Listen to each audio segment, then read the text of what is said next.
Today's guest is Steve Maiselson, founder of YADDA Productions, documentarian, producer, writer, and SAG actor, whose career spans film, television, theater, and voiceover. From appearing in projects like Die Hard 2 and The Sopranos, to creating a Rosa Parks documentary now housed in the Smithsonian, Steven has spent decades chasing meaningful stories in an industry built on hustle. His journey is one of persistence, reinvention, and believing the best work might yet still be ahead. Welcome. Thank you, Jeff. It's great to be with you, man. Well, perseverance is the number one quality that makes a person fit for this industry. So, and obviously you've got it. Right. First, let's let the listeners know a little bit about YADDA Productions. What can you tell us about that? You know, I kind of just started this idea back when I was in Denver. I did this first, really the productions that I started with was with Mile High Cablevision. They offered a program where you go and learn how to use their equipment and you could produce any show you wanted to produce. Oh, And cool. so we did that. You know, this was like the mid 80s and cable TV was just really kind of coming up. And so there was this whole kind of late night, off the grid. There was 5 channels you were watching at that time. And so if channel 6 was on at 1 a.m. and they had this, and it's because you got cable TV, then you did that. So we started out making a skit comedy thing called Disposable TV. And it kind of became a cult classic in Denver. And people got involved with it. And it was just a lot of fun to just let people write their own skit and do their own thing. And who cares what it is? You can put almost anything up on cable TV at that time. They had, censorship things, of course. And out of that, I then created this other, let's call it a documentary. It's called The Baseball Chautauqua, where Denver was going to get a baseball team. And we were kind of talking it up, and I wanted a baseball team for Denver. We had the AAA team for many years, and it was like, yeah, let me go on a tour around the country and interview people and ask them, what do you think about Denver having a baseball team? And I would ask people, what do you think about their color being purple? Like Purple Mountains Majesty, get it, right? There's no purple MLB teams. And they would laugh about that and say, whatever. But it was a great little thing to put together. And, I met a lot of, legendary players and went to ballparks that are now torn down that set so many records, right? And it was just a fun way to kind of do the on the road touring kind of thing. Mm-hmm. I kind of felt like there was more to do. I moved into doing acting, writing, producing in LA because Denver was just such a small market and there's just so many things that you can do in that place. And if you want to do more things, you have to go to a bigger place. Right. And so I lived out there for 10 years and I just used YADDA Productions as my storyline. And then, here you're watching Seinfeld and they're going, yada, yada, yada. And you're like, well, wait a minute. Do I get any royalties for this now? My company's been named this since 1989, right? That was going to be my question. Was it yada, yada, yada, or was it an acronym or something? So now you've answered that. No, I've done the etymological research on it. And basically it's just a word that means etc. It's just like blah, blah, blah, yada, yada, yada. And it's fun to say. And people get a kick out of it when they see it. And that makes me smile and makes me laugh.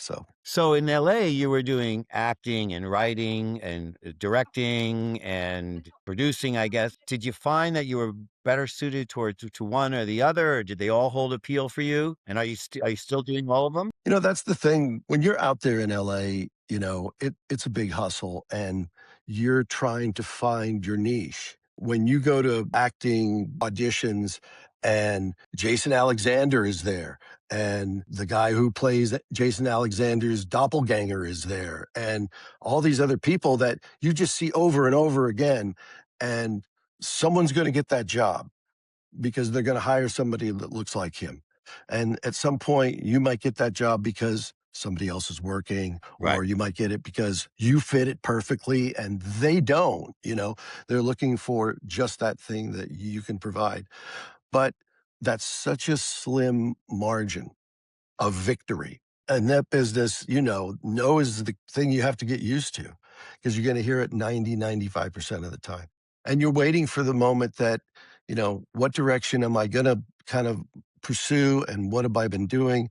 And here I'm, out riding horses on Dr. Quinn medicine woman and I love it. and working on extra jobs here and there, and my agent's sending me out. They have a model and talent agency, so I'm on some photo shoot for someone who wants to take stock footage, and I look like a businessman downtown with a 5-pound cell phone in my hand. And so you just kind of go with the flow and you meet people and you hopefully create something that you want to have to move on with. Right. I was on the Paramount lot for a while. I sold like a yellow pages they had on the Paramount lot. So you'd go around to businesses and then the people could just open up this book on the Paramount lot and find whatever they needed. So you'd made a lot of connections through there, and I met a lot of people through that. And I thought, well, I got an idea for a script, and it comes from this story, from this movie, so on. So I pieced it all together. And just in the work and doing all that and crafting something and saying I finished it and then putting it in the marketplace, I mean, those are victories right there Hmm. to say that I've accomplished that for myself. I did that. And, like we were talking, well, here it's 20, 25, 30 years later from that thing that you wrote. It took, Sylvester Stallone 10, 12 years to go from writing Rocky to making Rocky. It takes a long time. You hear about people who say, I've had this idea in my head for 20 years, Right. and they did 5 or 10 projects to get to that point where they're now working on that project that they were trying to do 20 years ago, like Hmm. like Richard Linklater or somebody like that. So tell us a little bit about the coffee shop, because the coffee shop was this brainchild you had, obviously, when you were working on the lots. And can you tell us a little bit about what the storyline was, and also, I'm sure everyone would like to hear about now, 30 years later, you're sort of thinking that there's a reinvention perhaps in store for it. When something kind of like it's like your child, your baby, and you want to see it nurture and grow and move on in life and change and become a different thing. So back then it was just a story about a coffee shop in Manhattan. And then over the decades, how it changes and how there's a different story that happens in each decade. And so there's a story that happens in the 60s, in the 70s, the 80s, and then, of course, we got up to the 90s. But now that we're, here where we are, there may be additional stories that we want to have take place in this coffee shop that's existed for 60 or 70 years. Maybe one person or two people have run the place solo. Hmm. They, Hmm. talk about, how corporate restaurants have just invaded the whole world of their little luncheonette style, people who come in every day, the neighborhood folks. And it's really about the stories of what happens to the people who are sitting there. And then the Hmm. coffee shop in general goes through some changes. A bus runs into it, and, Yeah. it gets changed around over the decades Hmm. too. And, somebody at October Films, Peter Kallenbach, decided it sounded like a great story. And if I made it, they would have the domestic rights. They would just start to put it in the theaters for me. This is a hard thing to get done, right? Yeah, You sure. get to sit and call 3,000 theaters and say, oh, I got this great movie. Yeah, right. So I started to send it around to agents, and that can be a very difficult task. But now it's all when you speak to people about reading your script or anything, they don't even want to read it. And they don't even want you to send it to their agent or their lawyer. There's a whole shutdown of the independent voice anymore. And that's why a lot of people have just had to do it themselves and find a way to make it on their own. So, You know what's really interesting about this concept is that, you have the coffee shop, which is a microcosm of the world, right? It's its own right. world. But if you did it by decade, I mean, there's been some pretty seismic shifts culturally Right. that have gone on, and literally just from the 90s to now, In fashion and everything. how people socialize, Right. how drugs kind of weave their way into society and then out of society, and social awareness and the environment. I mean, there's so many things that take precedence and then ebb back into the background. It's very interesting. And someone's making a payphone call in the Oh, I '60s, where needed a somebody's payphone on the other their day. cell phone in the '90s. So Right. You're like, you're crazy. You're going to go look for a payphone. You're never going to find it. So I went into you're the gonna barber find a shop. payphone. I said, let me use your payphone. So Interestingly, though, and I love the fact that this is this passion project that's still sort of harboring a neighborhood in your brain. Now you're thinking about making it into a musical. That's my understanding. Well, the person that I got to, one of the agents out there for Cheryl Lee Ralph, she was in Dreamgirls. She's on Abbott Elementary right now. She just won an Emmy, and so just the way that I've crafted the main character of Thelma in a coffee shop, she just fits it perfectly. There's accents involved, dialects. She's her own person, and that's really who Cheryl Lee Ralph is. And I got a chance to meet with Cheryl Lee. She had a film festival back in the early 2000s called the Jamaican Film Festival. So we went down there. We were trying to rustle up some money. Met Richard Roundtree. We met, lots of celebrities. And Cheryl Lee could be nothing but wonderful to us. And she's a marvelous person. But I always think that her space is on the stage. And then I think, well, Sam Jackson's wife, she's a stage person. Miss Richardson is out there doing, To Kill a Mockingbird and she'd make a great director. And there's too many people that are passionate about creating their own music and their own style and having their own voice. Like Alicia Keys has done what she's done on Broadway, which no one would ever think that she'd do something like that. Hey, tell us your life story and Mm-hmm. put it together with your own music. And it's still running and it's still a great thing. Oh, I could listen to her sing all day long. In your mind, when you think about the coffee shop as a musical, do you hear a certain kind of musical vibe? Well, I think because of the decades that it runs over, that there's the opportunity to create a whole genre like Yeah, that's really cool. situation where if it's the 60s, maybe there's a folk side to it. And you get in the 70s and more of a rock disco theme, and you can go ahead and tailor your music to the Right. decade. Very cool. And there's other stuff that I put in it where, in one part of the show, there's a story about, I call it the fortune child. And this man meets his daughter after years. He doesn't know that she exists, and they get together in the coffee shop and so on. And he tells her the reason why she's the fortune child is when she was born, he passed her underneath an elephant 3 times because that was the thing to do to bring fortune to the child in his culture. So let's bring an elephant on the stage Yeah, right. every show and just have them do that thing. Lion King brings an elephant on the show every show. It's just Excellent. not an elephant. I'd like to also for you to speak a bit about this Rosa Parks documentary you made because, I mean, we'll let their listeners know that this is now housed in the Smithsonian. Yeah, it's really interesting. That's phenomenal. That's a part of history forever, hopefully. So tell us a little bit about it and what your involvement was. And what happened was when I was in Denver, I met a woman who's a makeup artist, and she did makeup on everybody who ran through Denver, every star that came through, every broadcaster. She had her own line of makeup, and she's pretty well known in the area and throughout the country and would travel around a lot. And she had decided, I'm going to make an educational series to go into the schools. It's going to be just about women and kind of women of every decade. I'm going to pick different women and I'm going to get interviews with them. And for whatever reason, she was able to get an interview with Rosa Parks. She drove to Detroit and interviewed her, and she got a guy from CBS to put a camera down, and she had 2 cameras interviewing her at the same time. And she says, well, can you edit this and put together a documentary for me out of all this video I got? I got all this interview with her. And, the audio wasn't all that great. We had to really play around with it to get it done right. But I did it. And then it just kind of never got off the ground as far as an educational tool. She was never able to really continue with an interview process. She's like, I want to interview Hillary Clinton next, and I want to interview this woman next. And it just didn't move forward. But meanwhile, I had all this tape on Rosa Parks. I had it on 3/4 inch. I had it on, VHS. And I'm kind of like, I don't want to put this stuff in a machine. I don't want to have to mess it up in any way, but let me give it to a place that I know that it will be safe, that they're going to use it in a way that other people can take advantage of it. I want Hmm. people to see it.